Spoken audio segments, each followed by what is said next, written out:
And if we manage to do this, I genuinely believe that this will spark the necessary change in these men that will allow them to transform themselves back into compassionate, understanding, and empathetic human beings.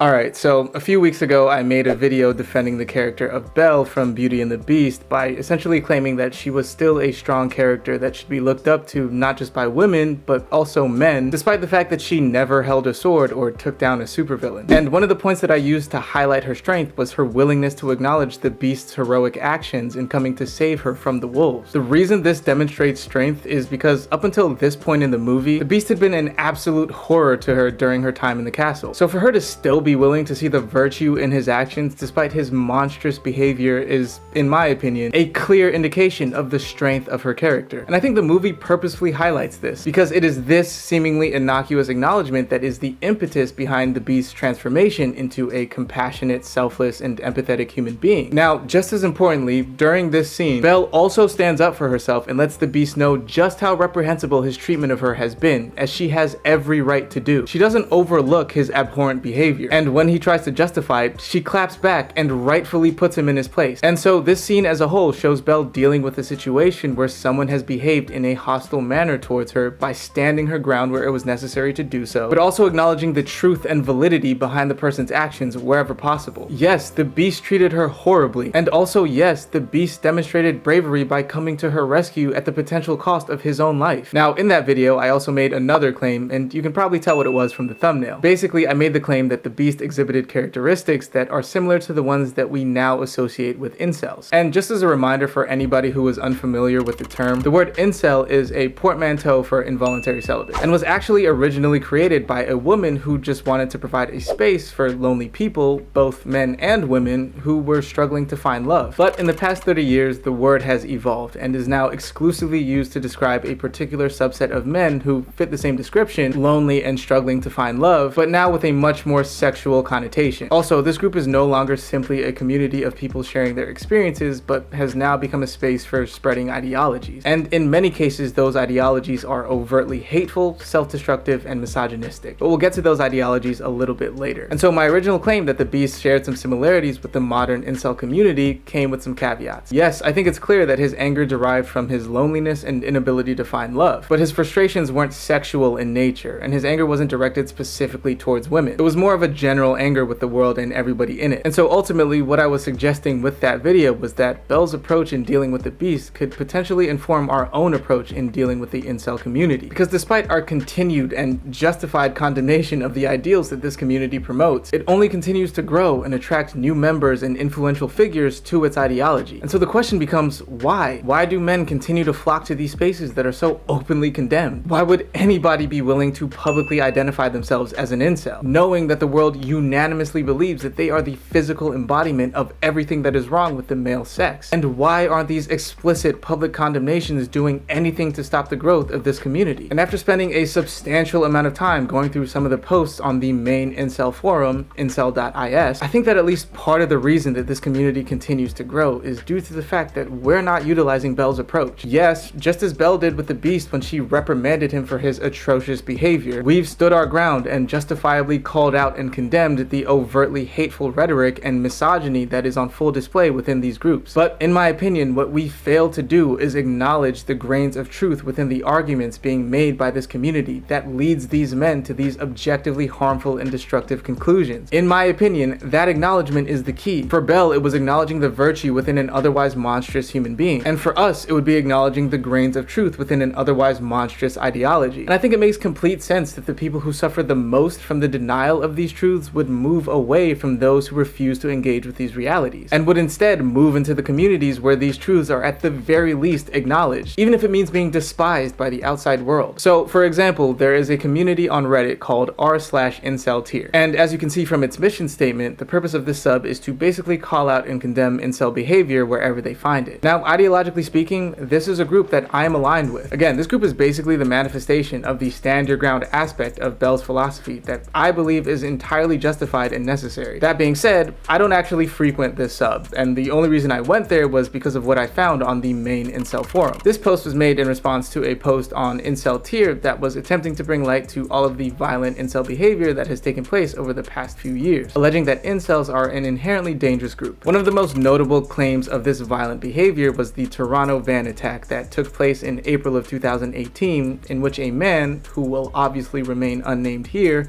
ran over and killed 11 pedestrians. Before his attack, he identified himself as an incel and described his actions as a continuation of the incel rebellion. And so when I saw the claim on the incel forum that this man was in fact not an incel, I immediately felt skeptical about the entire post because in my mind, I knew for a fact that he was. But the OP, which if you're not chronically online like myself, well, first of all, congratulations on having friends. But secondly, OP means original poster, aka the person that originally made the post that people are now commenting on and responding to. But anyway, as I was saying, the OP provided a source for this claim. And this source just happened to be a direct link to the presiding judge's conclusion, in which she states, "Nevertheless, I am inclined to accept the assessment of all of the experts that Mr. Doe did lie to the police about much of the incel motivation he talked about and that the incel movement was not in fact a primary driving force behind the attack. I note as well that Mr. Doe's father commented that when his son was talking to Detective Thomas, he was using the tone of voice and demeanor that he would use when doing a presentation, as if he was acting a part. Why did he do it?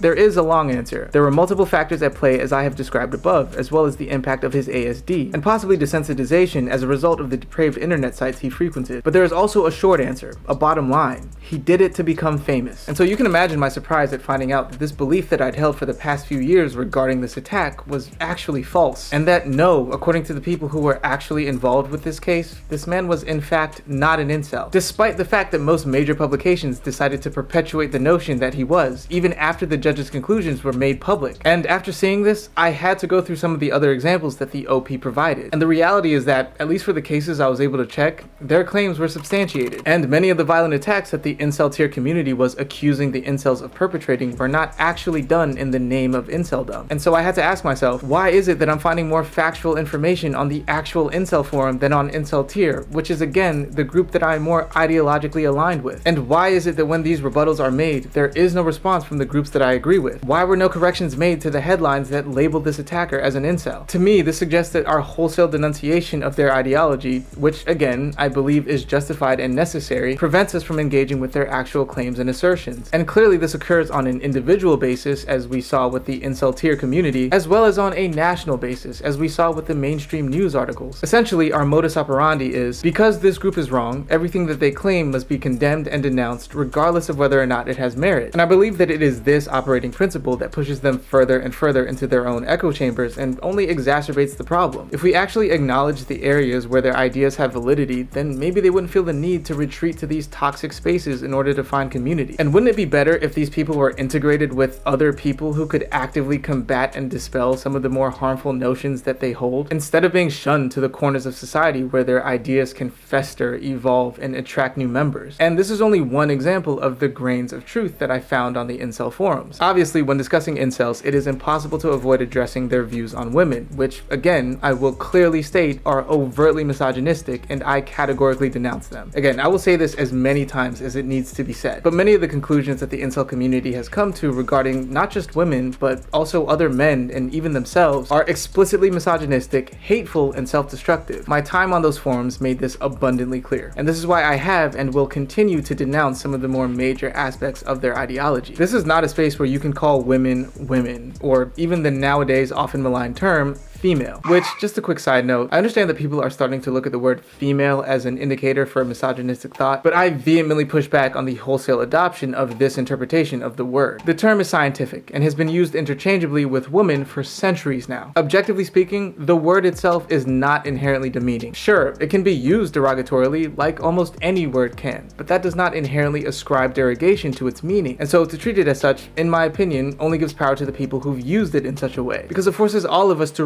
reshape our understanding of the word around their conceptualization of it. So essentially, because a few groups have decided to use female derogatorily, nobody can use the word anymore. And I just think this sets a dangerous precedent for how we will choose to navigate the evolution of language in the future. But more importantly, I don't think this is the word that we should be going to war against. Again, I spent a lot of time on these incel forums, and what I found was that they don't even refer to women as females. They refer to women as femoids, or foids for short. And this is obviously a portmanteau for female humanoid, which clearly indicates that women in these spaces are seen as subhuman. So yeah, I think we should stop allowing fringe groups to redefine the term female for the rest of us, and instead focus more on countering these newly created terms that exist for the sole purpose of dehumanizing women. And so, as I was saying, the misogyny in this space is undeniable. And I think that we don't just have a right to condemn it, I think that we have a duty to. But I don't think that this means that we can just overlook the information that the incels are using to come to these conclusions. That, I believe, is the definition of intellectual dishonesty. And as I went through some of the posts on their main forum, I noticed that a lot of the information that they present is evidence-based and substantiated by peer-reviewed research. So for example, if you've been paying any attention whatsoever to the dating world, you've probably heard the discussions around height and its increasing importance in the relationship market. Essentially, if you are a man, the perception is that the taller you are, the better. And of course, this has led to a lot of shorter men being excluded from romantic consideration purely because they weren't lucky enough to have been born with the genes that would allow them to grow to 6 feet tall. Now, obviously, a lot of men are extremely angry about this, seeing as there's really nothing they can do to address their shorter stature, aside from undergoing an incredibly invasive, recently popularized medical procedure that will likely destroy their ability to walk and run. So I guess I should say there's really no reasonable way to address their shorter stature. And of course, a lot of this anger has been directed at women for holding such arbitrary and meaningless standards, especially because one of the documented reasons that women prefer height is because of the perception of safety. But of course, there are no studies that substantiate the claim that taller people are better protectors. In any case, the response to this anger has essentially been to downplay and dismiss this reality, with articles such as this one claiming that height doesn't actually matter while using one high-profile celebrity couple to illustrate this point. And this article goes on to cite a study that makes some pretty astounding claims, like 68% of women said that they actually find shorter men attractive, 82% of women said they would date a man that is the same height as she is, 61% of women say the perfect height for a man is 5'8", and only 40% of women prefer men who are over 6 feet tall. Well, what's interesting is that this article doesn't actually have a link to the study that made these claims anywhere on its page. And if you follow the link to the website that apparently conducted this study,